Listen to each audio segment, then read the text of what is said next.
Welcome to Against the Tide, the podcast where extraordinary change makers share their stories and their wisdom. Against the Tide is a celebration of courageous women who defy expectation to create lasting impact by daring to forge their own paths. We'll dive deep into powerful themes such as the complexity of identity and how it influences the choices we make, embracing change even when it feels uncomfortable, and how breaking free from labels can unlock your true potential. Join me, Jo Metcalf, to hear stories of incredible women who, by swimming against the tide, prove that extraordinary things can happen. I'm delighted to welcome Lindsey Burrow to the podcast. Lindsey is a proud Yorkshire woman, a physiotherapist and devoted wife to the late rugby league star Rob Burrow. She's a pillar of strength and resilience, supporting Rob through his battle with MND and raising awareness about the condition. Throughout their journey, Lindsey has shown remarkable courage and unwavering dedication to Rob. Her story is one of love and the power of positivity in the face of adversity. In this conversation, Lindsey shares the experiences that shaped her, the values that kept her grounded, and the lessons she has learned along the way. She opens up about the challenges and privilege of caregiving and how she found respite in running. Whether you are navigating your own struggles or seeking perspective, Lindsey's story is a testament to the strength of love and compassion. This conversation will leave you feeling reinvigorated to swim against the tide for those that we care about. Well, welcome, Lindsey. Thank you so much for joining the podcast, which at a time when I imagine it's still difficult for you and the family. How are you today? Yeah, really good. Thank you, Jo. It's been coming up to almost a year now since we sadly lost Rob. I think the first is always the hardest. So we've had the first Christmas, we've had Rob's birthday, we've recently had the Leeds Marathon, which obviously Rob was present at last year. So I just feel we're still navigating on that journey of life without Rob. And you have your good and your bad days, in all honesty. But I've got 3 beautiful children and they keep me going. They wake up every morning with big, beautiful smiles on their face and they're the reason that, we keep going. Thank you for that. And thank you again for joining us today. So you're a proud Yorkshire woman like myself. Can you tell me a bit about your early life and the experiences growing up down the road in Castleford?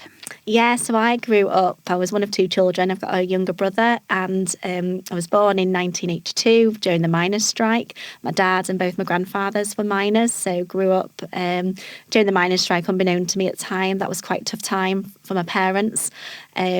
In fact, some of my earliest childhood memories is probably going to the soup kitchen to get the handouts.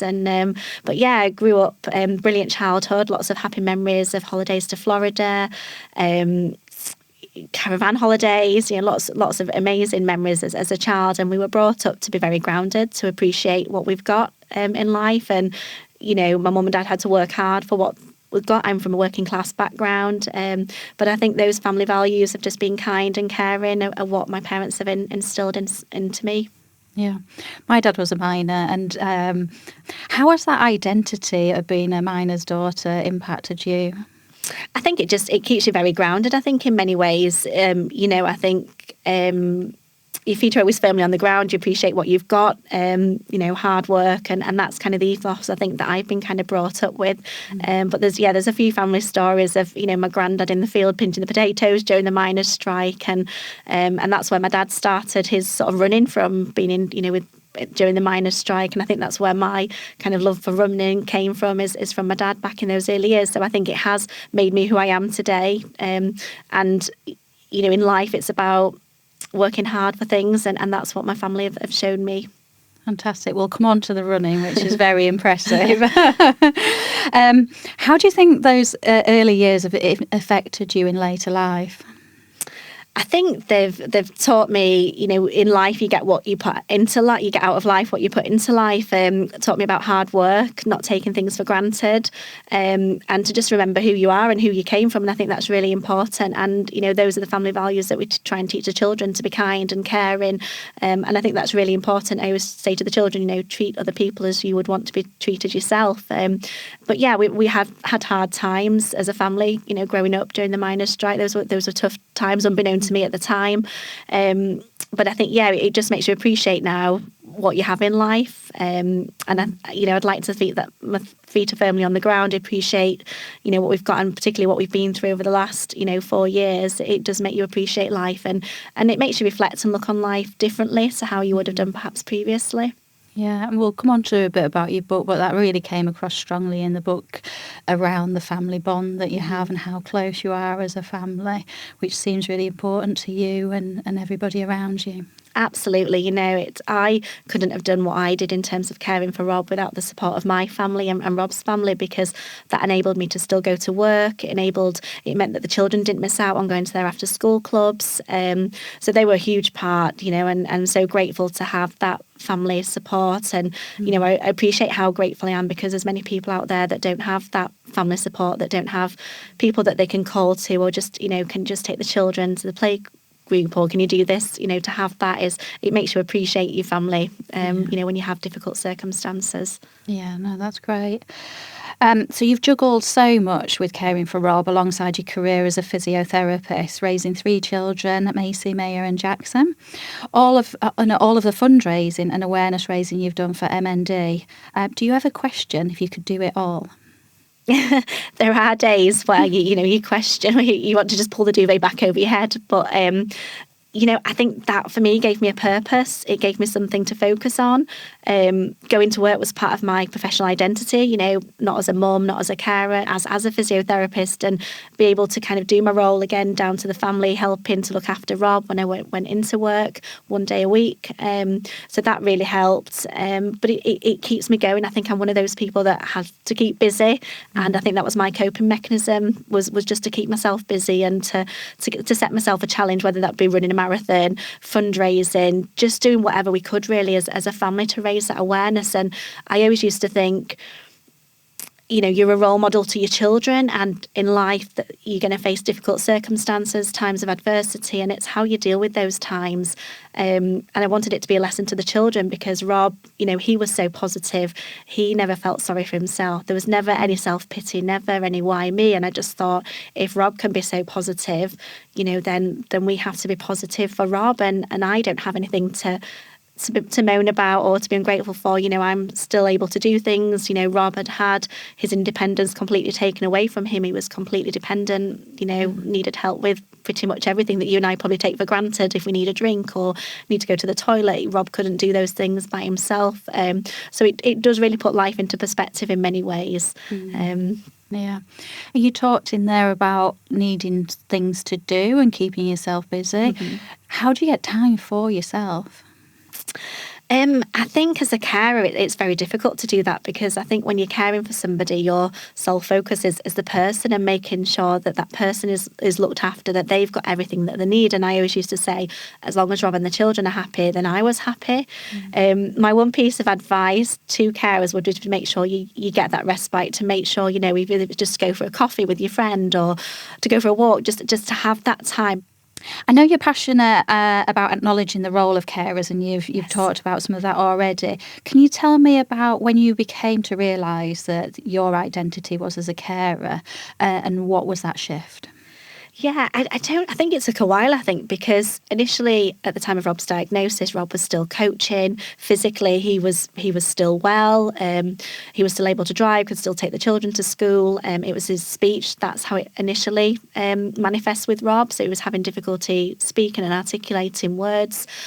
So initially he was still, as I say, he was still at work. He was still doing all the things as normal. And then we went into lockdown. So obviously Rob couldn't go into work. And that's when I started to see the decline. That's where Rob started having falls. He became unsteady on his feet. He needed sort of supervision with his walking.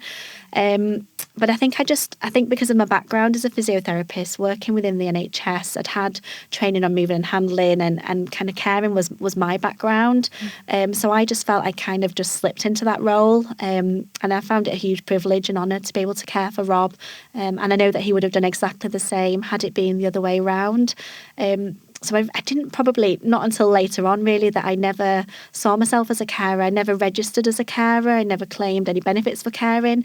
I did it out of love, and as I said, I know Rob would have done exactly the same thing. So it probably took a while. It was probably afterwards that you kind of realise what your role is, because as many carers do, they do it out of love and because they care. So yeah, I initially didn't recognise myself as a carer. I was just, Rob's wife doing what anyone would have done in my shoes.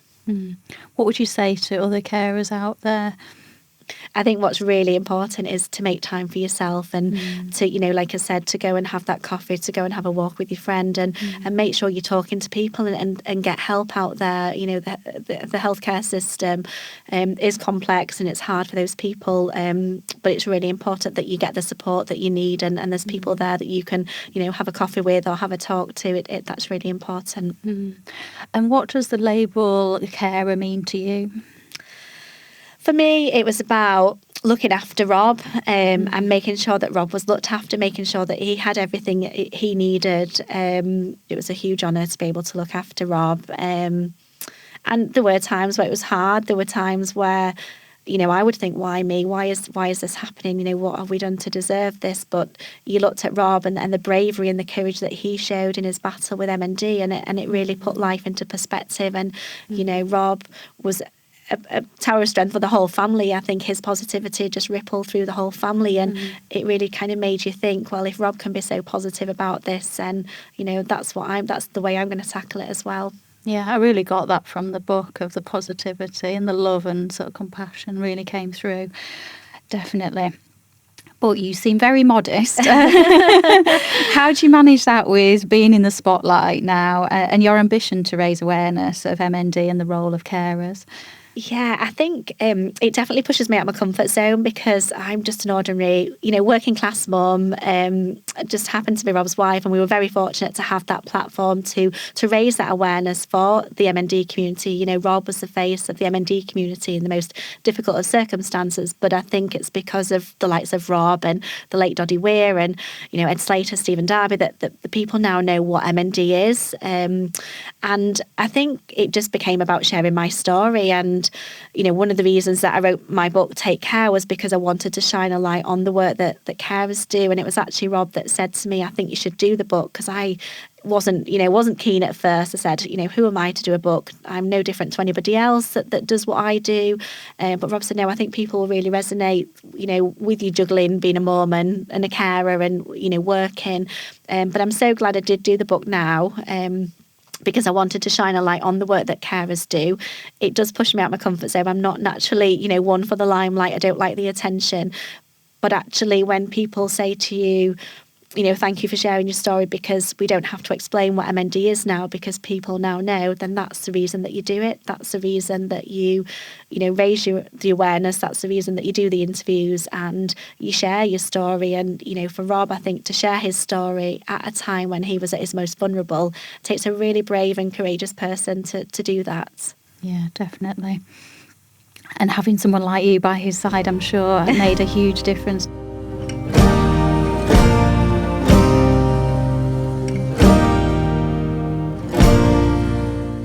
A common theme with all the women that I speak to is the physical activity, and you've talked about running already. You're a 4-time marathon completer, which is absolutely amazing. What makes you take on marathons on top of everything else that you're juggling?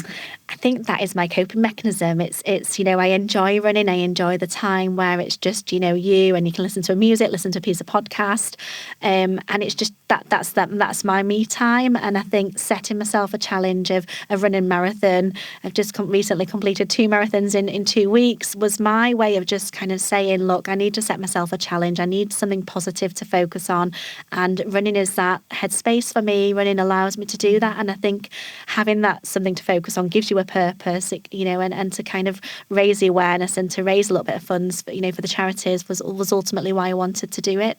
So it gave me something positive to focus on. Yeah, and what a legacy with the Leeds Marathon.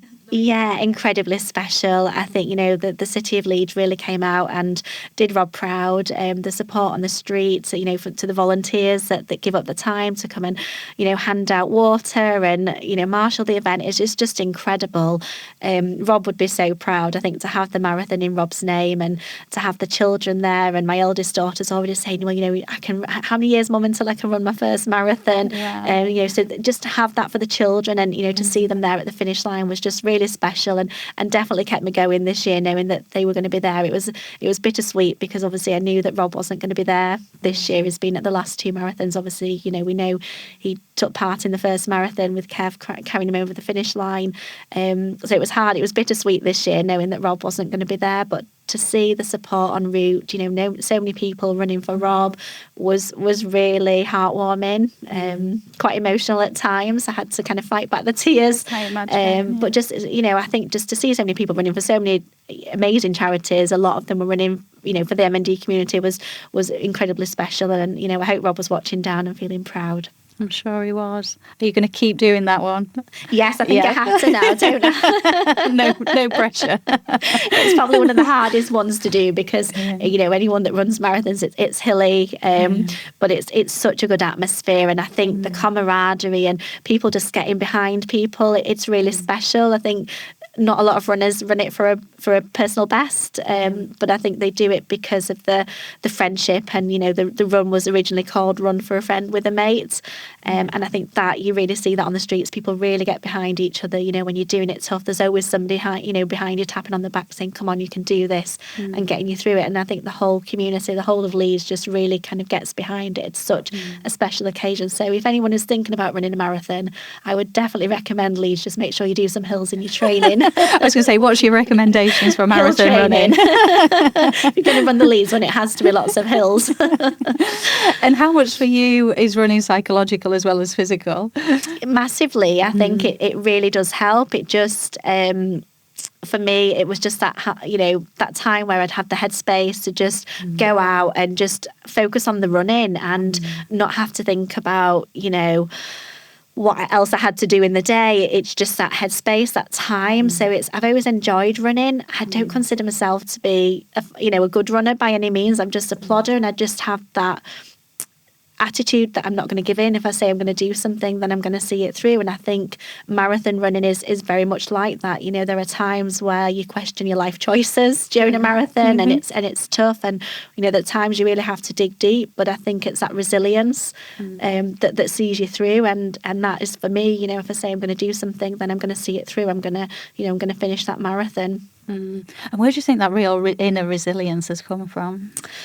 I think probably going back to the early childhood, I think that resilience of my parents during those hard times during the mining strike. I think seeing how resilient Rob was in his battle, and he had suffered adversity throughout his rugby career. He was told that he was too small, he was never going to make it, and he was determined to kind of prove them wrong. And I think that's very much probably how I look at things now. I think Rob has taught me so much, about myself and about life. And so that's one thing. I think that resilience probably comes from a combination of what's been instilled from me in terms of my childhood, and then obviously, the experience that we've had over the last sort of 4 years. Yeah, brilliant. Something I'm really passionate about is the community around sport and how it can play a role in building communities and a sense of real belonging. How did the community and the community around Rugby League support you over the last few years? I think the support we've had from the rugby league community has been unbelievable. I think the outpouring of love and support for Rob and us as a family has been incredible. And I think it just shows when, one of their own is down, how the community steps up. And that wasn't just the Leeds fans, that was, fans from Wigan, from Castleford, from the rugby league community had just come together and to kind of support Rob and show the support. And, it was always heartwarming when people would come up to you in the streets and say nice messages to you and to kind of just to feel that love and support and know that people were behind you, people were rooting for you. And, ultimately that's why we wanted to share our story, was to try and kind of help other people. But we were so grateful for the support that we received on the back of that as well. Yeah, fantastic. And the friends of the rhinos with Kevin and all the others, the support that they're given is incredible, really, isn't it? So, yeah, they've got, that they've put their bodies through, physically and mentally what they've done, with the challenges, the fundraising, over £20 million now has been raised for M&D charities, which is just incredible, and that really will make a difference to so many families. And we've got obviously the Rob Burrow M&D Care Centre that's going to be opening later on in the year, which we're really excited about, again, to have that centre and for us as a family to be able to go there and remember Rob and know that other families are going to benefit from that centre, makes me feel very proud. Yeah. When is that opening? That's exciting. So we're hoping it's going to be open in the autumn time. Yeah, fantastic. So fingers crossed. Yeah, brilliant. That's amazing. We've talked about the book already, but you wrote in the book about agreeing a no tears rule with Rob to protect the children. But things have shifted for you now. Why have you chosen to really share your grief with Macy, Mia and Jackson now? I think it was really important. I think because I was always one of those that, we put on a positive front and I always have a smile on his face. And actually what I learned was that the children actually need to see you upset, and it's okay for the children to see you upset. And, now I will often say, oh, this song came on the radio and it reminded me of Daddy today and that made me feel sad. And it just gives them then the opportunity to say, I felt sad too, Mummy, or this song reminded me of Daddy. And I think one of the turning points was actually at Rob's funeral, and our two eldest daughters, Macy and May, were the first to speak, and they'd written about the dad and have obviously shared that in the book. And I knew how much it meant to them. I know how much they wanted to do to stand up and speak about their dad, and they were the first people to speak at the funeral. And I just thought, if I get upset, if I break down at that point in time, they might not go through with this. And I just didn't want to feel guilty for that. I wanted them to be able to do that for the dad. And afterwards, Macy had said to me, Mummy, why didn't you cry at the beginning of the funeral? And it really made me think about how, my actions and how they see me, and I've hopefully showed them now that it's okay not to be okay, and to have those, private family times where, you are upset or you do remember, and we have a little memory jar now that we put little memories in of Rob, and, it just gives them, the children, that space to be able to say, I need to talk, or I'm not doing okay. I'm not perfect by any means. As a parent, you just, you never want your children to have to go through what, Macy, Mia and Jackson have gone through, and you don't know how it's going to affect them. But I just think just being there to support them and to give them love and to show them that it is okay to be upset. So I think that's almost kind of like a real turning point, because, at the initial point of Rob's diagnosis, Rob had gone up to see Doddy Weir, and he came back and was like, right, that's it now. We have no more tears. It is what it is. I will accept the diagnosis, but I'm going to fight the prognosis. And that was very much Rob's attitude. And we just stood in solidarity with him. And, we lived every day to its fullest. And because that's what Rob wanted. And I think, yes, that was the right thing to do. I think you get two choices. You either go down that path of that dark path of why me, or you kind of live life to its fullest, and that's, with Rob, that's what we did, or that's what we tried to do. But actually now it's okay to show your emotion and to show that you are sad, and I think that's really important, because I think it's with the children, I think it's what they don't say that becomes a damaging part. Yeah, definitely. I couldn't imagine telling my children, so thank you for sharing that. I've got a boy and a girl, and I certainly notice how they share their emotions in quite different ways. Are you seeing that? I know Jackson's younger, but yeah, do you see a difference in how the girls are dealing with that to Jackson? Yeah, I think generally in terms of how children deal with grief, so it was very much, for me, I found that the children would very much jump in a puddle for 1 minute, so they'd be sad, and then the next minute they'd be back playing with the toys as if nothing ever happened. And I think that's quite common with children, that they do tend to puddle jump with their emotions, and that as a parent can be quite tricky, because 1 minute they're sad, they're crying, and then the next minute it's just like none of it's ever happened. They are all at different stages, so it's so difficult. The girls, I always worry about Jackson, because I just think he hasn't got the memories that the girls have got. The girls got to see Rob towards the end of his playing career. The girls have got the memories of the dad. So I'm always conscious with Jackson to make sure that he has those memories. And we're so fortunate because we've got so much archive of footage of Rob playing career. We talk about Rob, every day, and to try and keep his memory alive. And, we're so fortunate to have, the marathon, the centre in Rob's name. So he will continue to live on. But you do worry about the children. You worry about what effect it will have on them. And as a parent, you just have to try and do your best and try and support them and be there for them, every step of the way. And, ultimately, Rob wanted the children to be happy. And, my priorities now is to make sure that the children are, looked after and they're as happy as they can be. And, there will be tough times in their life. And I hope they can kind of look back and reflect and, just see how their dad handled, the card that he was dealt, and with so much positivity. And, I hope they'll kind of adopt that attitude as well. Yeah.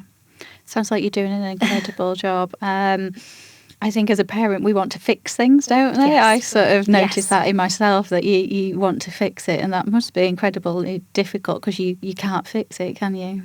Yeah. No, it is. And like you say, as a parent, you just want to wrap your children up in cotton wool. You want to protect them, and you don't want them to have to go through hard times at such a young age. And all you can do is just be there for them, I think, and love and support them and just make sure that they've got everything that they need. And, we're just trying to have, it's so difficult because you've got 3 children, and they all want your attention all different times. But it's just, I do try and have that one-to-one times. It might be if the children are in the bath, or, when you're reading the bedtime story to Jackson, and just have that one-to-one time with the children, just to check in and make sure that they're okay.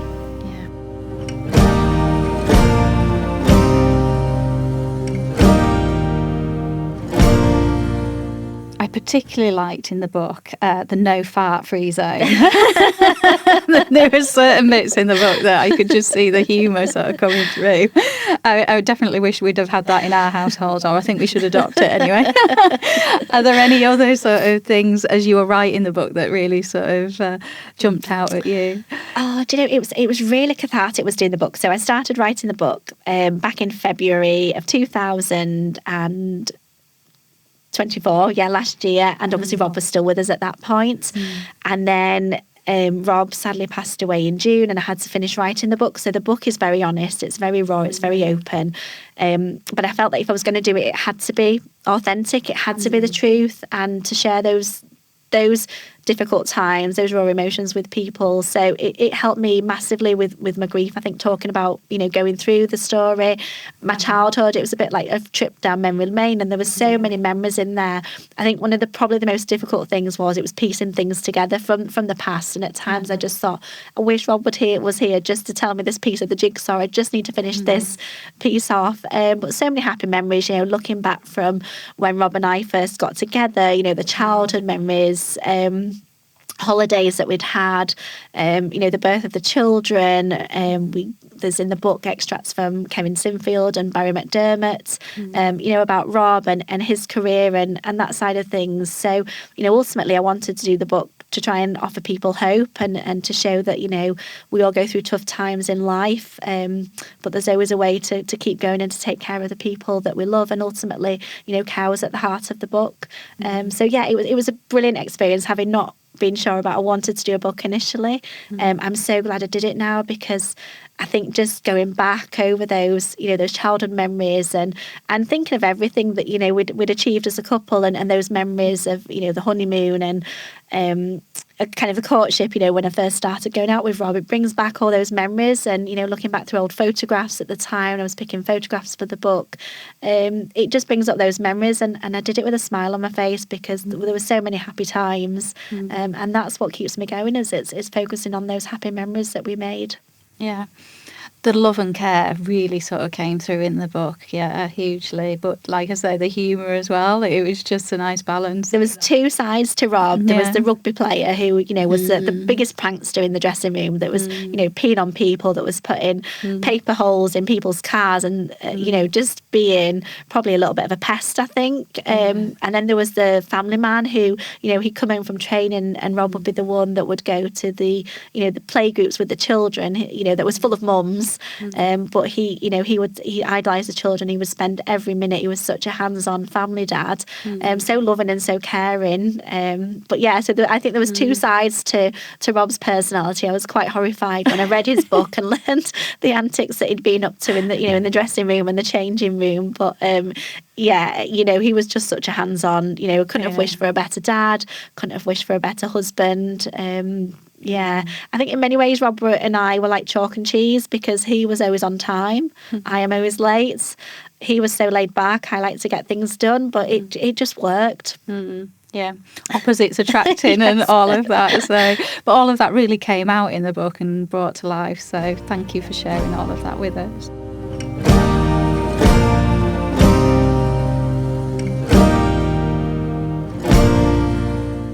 Something we ask everyone is, what would you tell your younger self? I think going back to probably what I said at the start of the podcast about appreciating what you've got in life. And I think in life, nobody knows what path life is going to take you on. Never know what cards you're going to get dealt. So I think it's appreciating what you've got in life. And I think that's been instilled in me from my early childhood. But actually, it's not until you go through a life-changing event that actually that kind of it makes you reflect on kind of me saying that is actually, appreciate what you've got now, because, live for the now, because you just never know what's around the corner. Yeah, really good advice. What are your hopes for the future?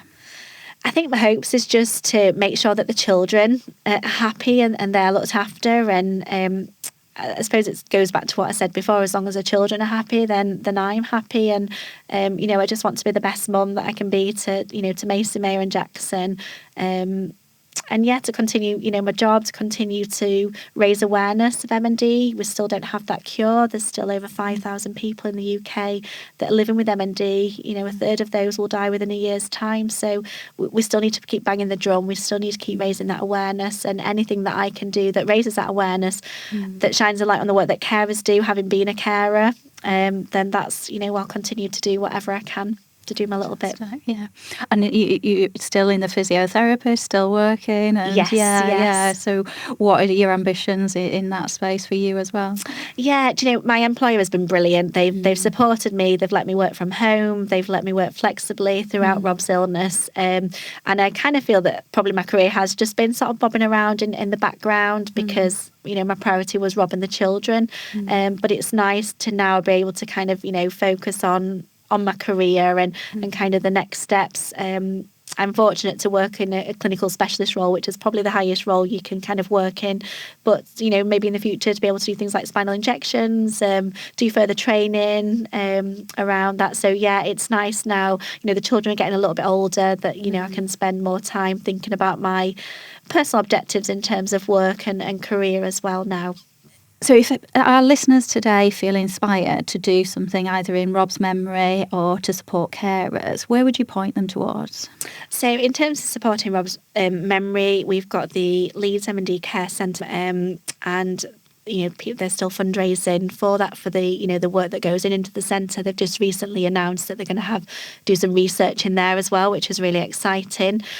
So I think that's an ongoing appeal. So if anybody wants to support the Leeds Hospital charities, then please feel free to do so. I always feel really bad asking people, because people have been so generous and so kind already. But, whether that's £1, £100, it really does make a difference. So, thank you to all those that have donated and continue to donate. It is really appreciated.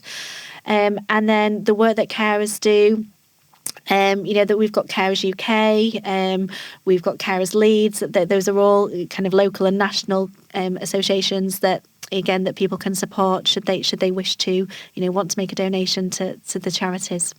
Fantastic, thank you. Massive thank you for taking time out at what I know is a difficult time for you and the kids and the wider family. So really do appreciate it, and hopefully you continue to inspire. And I need to get on the marathon for next year, and I've said it out loud now. So no going back now. No going back now. See you on the start line. Yeah, see you on the start line. So, but thank you very much. Thank you for having me. Thanks for listening to Against the Tide, brought to you by Think for Wellbeing, the social change-making organisation. With thanks to Louise Kavanagh at Purposeful Marketing and the team at Sticks and Glass. Subscribe to Against the Tide wherever you get your podcasts so you will never miss an inspiring episode.